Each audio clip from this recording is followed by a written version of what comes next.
Nigerians, especially those of you from the north, this undiluted truth is for you. Anybody aspiring to lead Nigeria must be someone who stands for Nigeria, not for any section. Peter Obi, up to this moment, he is pursuing division of Nigeria. How? How? Because is that right? I mean, because what evidence do you have to say that? He believes in Biafra. He never condemned Biafra. The former governor of Borno State, Ali Modu Sherif, have recently called out Peter Obi, terming his presidential ambition divisive, that he is a supporter of Biafra and never condemned it. He said this on Channels Television.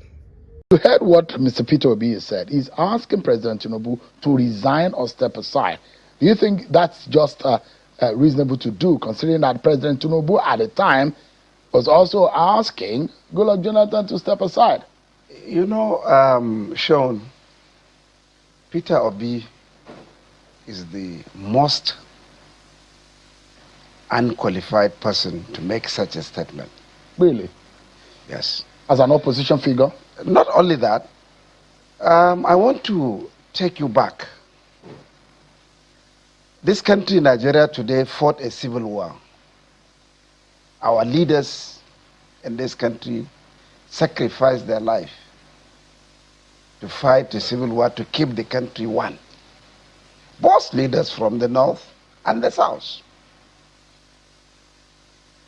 The cause of this war was demand by then Nnamdi by then Ojukwu to succeed the country. Peter Obi, up to this moment, he is pursuing division of Nigeria. How? How? Because is that right? I mean, because what evidence do you have to say that? He believes in Biafra. He never condemned Biafra. He never condemned iPod. Is Biafra a bad thing? Biafra is secession. Our country leaders fought to keep the country together. He wants to divide Nigeria. How will someone who wants to be president of Nigeria thinking of dividing Nigeria? What is that your assertion? Correct? He should deny. He should come out to this station and say he doesn't believe in division of the country.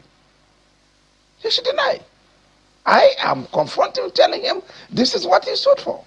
And Nigeria in 2026, today, we have gone past that long time ago. Because our leaders, today, Nigerian leaders, a lot of them are having bullet wounds in their body. People like Obasanjo, General Yakubu Gawan, T.Y. Danjuma, late General Shua, late General Abacha, all of them have a bullet wound in their body in order for Nigeria to be together.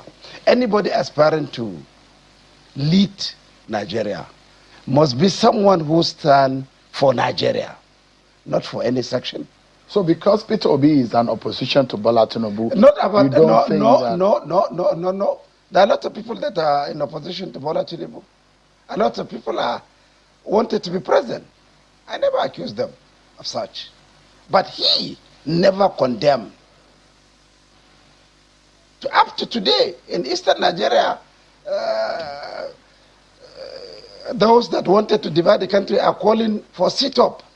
Now, in as much as these people think that the current generation of Nigerians are quick to forget, let us refresh his mind where Boko Haram actually started from. The irresponsibility of the political elite by cashing in on this poverty. We all know what started Boko Haram. Everybody knows. It was started in Borno by the then Borno governor, Ali Sharif. He is still roaming the streets freely. Yes. When Yusuf was caught alive. Who created it? The ECOMOG. Who created the ECOMOG? We have to look at the root cause in order to find a solution.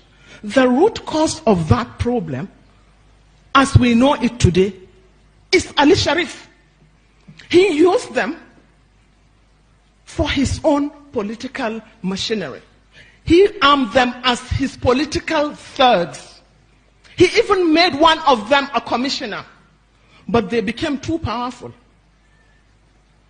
And they had no option but to try an elimination, which was not possible, and which we are all paying for.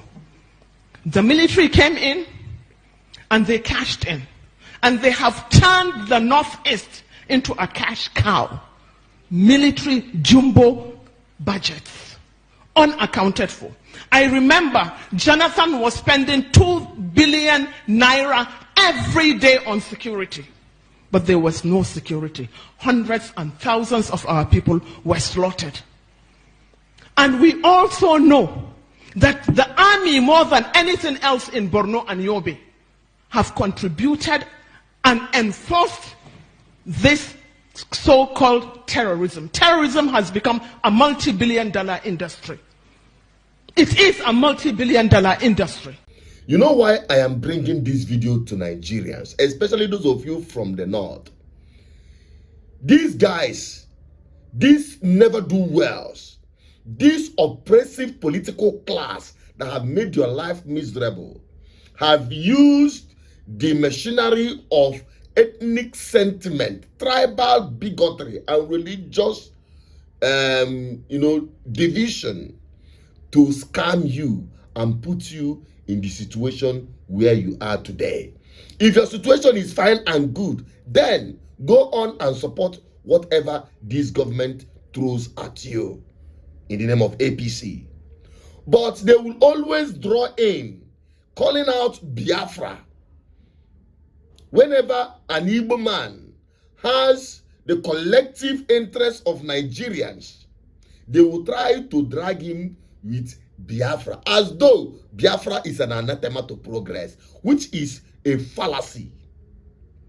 The people who created the carnage happening in Nigeria today are not Biafrans. They are not Igbos. They are politicians who are in power today. And they are drawn mostly from APC northern extraction. The carnage happening around northern part of Nigeria was imported into this country because some people want power by all means. And if you want to go back to history, how this terrorism started, you will trace it back to the same man who is calling out Biafra, as though if Peter Obi, even if he denies it, he's an indigenous Biafran by his identity.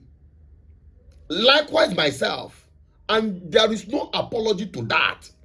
He may deny it because of political sentiment, but people like us will not. Just as much as Sherif and the rest of the north are Arewas, and the west are Oduduwas, or whatever they call them.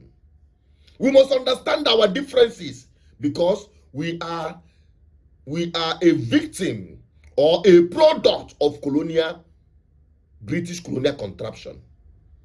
And they created this failed experiment called Nigeria. Now, we are dealing with this failed experiment to see how it can benefit the north, the west, the south, and the east. Whoever that is trapped in this country, let us find solution to this problem. And yet, they are trying to use ethnic bigotry to get you on their side. What has that fetched you? If, particularly myself, I've been saying it, if presidency or being in control of power in Nigeria has actually impacted positively to the lives of Nigerians based on ethnicity, the most beneficiaries would have been the northern part of Nigeria. But today, The northern part of Nigeria is the most impoverished, most insecure, being killed like animals on daily basis, irrespective of your tongue, tribe, and even religion in the north. You get the point? If being president will amount to a better life for its people based on ethnicity, by now no Yoruba should be begging or suffering from hardship, because they've taken it twice since 1999. Okay, let us go down to those you call the minority, which is Goodluck Jonathan from the south, Niger Delta. He was president for 5 years. Go back to the creek and see how the people are suffering. So being president based on ethnic sentiment, trying to draw in tribalism, when Nigerians are finding solution to their collective problem, then you know it's an indication of a political class that are determined to make your life miserable. Your problem is not an Igbo man. Igbo man problem in Nigeria is not a northerner. Neither is it a westerner, as the case might be. The problem of Nigerians are the political class. They are from the north, they are from the west, they are from the east, they are from the south. They are Christians and they are Muslims, but they all belong to one entity in the name of a coven called political class of a party, APC, as we have today. And the other side of the coin, we know, the PDP. And most Nigerian political class, irrespective of their party affiliation, including the one Peter Obi is belonging to, you will have elements of these people all across. Their mindset is to primitively accumulate wealth they don't need at your own expense. And we are here trying to make Nigerians to see beyond their nose. If you like, fall for their scam in 2027.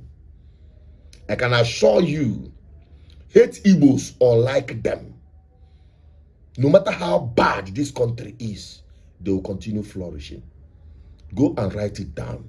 Go back to your history. If they did not teach you well, learn from the books if you have any.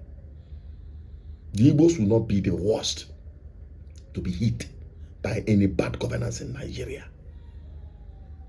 I'm not here to speak for Peter Obi. I'm here to speak for every one of us, because your actions will affect mine.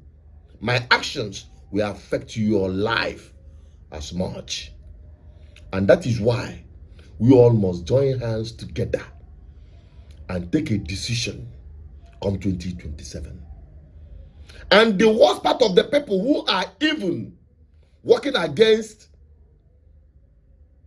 Peter Obi's march to the presidential villa for the benefit of all Nigerians are even some of my people who are yet to understand that after God, it is political power. That in the midst of chaos, no matter what you are agitating for, whether restructuring, whether Biafra, whether Oduduwa, whether Arewa, anything you are agitating for in this country can never be achieved with the crop of your political class who have mastered the act of using your sentiment against you.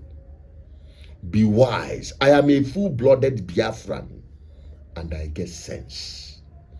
You as a Nigerian from anywhere you are from, you should also get sense, because our mumu don't do. I just say make I update you, because out of the heart the mouth speaks. Ali Modu Sherif is just one among many of them. Listen attentively. That is their language, the language of ethnic bigotry and religious sentiment. When it comes to governance, these people are a disaster. Resist them for your own good. Join the ballot revolution as we are preaching on this platform. My name is also Sherif Peters, your advocate for good governance. Please share this video and let me have your thoughts on the comment section. I'm signing out. Bye-bye for now.